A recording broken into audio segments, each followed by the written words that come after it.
Hi friends, இன்றைக்கி நம்ம சேனலில் என்ன ரெசிபி செய்யலாம் பார்க்கலாம் வாங்க. வாழைக்கருவாடு வச்சு நம்ம இன்றைக்கி சுவையான கருவாட்டு தொக்கு செய்ய போகிறோம். அதுக்கு எப்படி செய்யலாம் பார்க்கலாம் வாங்க. ஸ்டவ் ஆன் பண்ணி வானலை வச்சு அதுக்கு ஆயில் ஊற்றிக்கிங்க. இதுக்கு நம்ம அதிகமாக ஆயில் ஊற்றினா நல்லா டேஸ்ட்டாக இருக்கும். அதிகமாக ஆயில் ஊற்றிக்கிங்க. ஆயில் கொஞ்சம் சூடான உடனே வெங்காயம் போட்டுக்கலாம். இப்போ நம்ம வெங்காயம் போட்டு நல்லா வதங்கணும். நல்லா வெங்காயம் நல்லா வதங்கி எண்ணெய் தனியாக பிரிஞ்சு வர அளவுக்கு வெங்காயத்தை வதக்கணும். இப்போ பாருங்கள், நல்ல வெங்காயம் வதங்கி வந்திருக்கு. பார்த்தீங்களா தெரியும், எண்ணெய் நல்லா பிரிஞ்சு வருது பாருங்கள். இந்த காணி போதும். நல்லா வெங்காயம் வதங்கி வந்த உடனே தக்காளியை சேர்த்துக்கலாம்.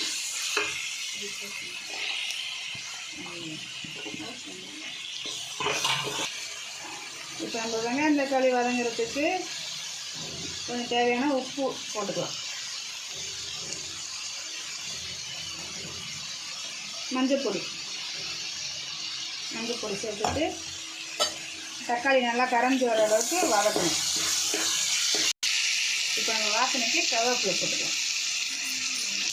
இப்போ நல்லா வெங்காயம் தக்காளி வதங்கி எண்ணெய் பிரிஞ்சு வந்துருச்சு பாருங்கள். இப்போ நம்மளுக்கு தேவையான குழம்புத்தூள் சேர்த்துக்கலாம்.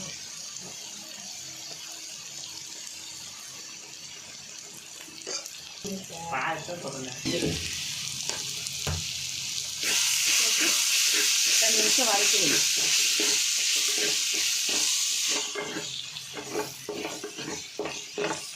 மசாலா பச்சை வாசனை போகிற அளவுக்கு வதக்கியாச்சு. இப்போ தேவையான தண்ணி சேர்த்துக்கலாம்.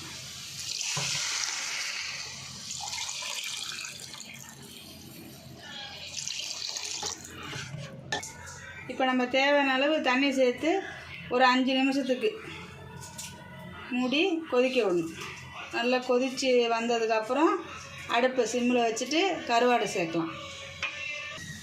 இப்போ நல்லா கொதிக்குது பாருங்கள். இந்த மாதிரி நல்லா கொதித்து 5 நிமிஷத்துக்கு நல்லா கொதிக்கணும். இதில் உப்பு காரெல்லாம் கரெக்டாக இருக்கான்னு பார்த்துக்குங்க. ஆனால் உப்பு கொஞ்சம் கம்மியாகவே போடுங்க. கருவாடு போடும்போது அதில் உப்பு இருக்கும். இப்போ நம்ம சரியாக போட்டோன்னா கருவாடு போட்டதுக்கப்புறம் உப்பு அதிகமாக இருக்க மாதிரி இருக்கும். காரம் உப்புலாம் கரெக்டாக்கா பார்த்துக்குங்க.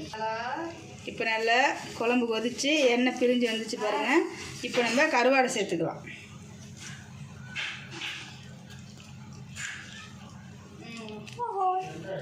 கருவாடு சேர்த்து ஒரு நிமிஷத்துக்கு அப்படியே கொதிக்க விடுங்க. சிம்மில் வச்சு அடுப்பை சிம்மில் வச்சு ஒரு நிமிஷத்துக்கு கொதிக்க விட்டுட்டு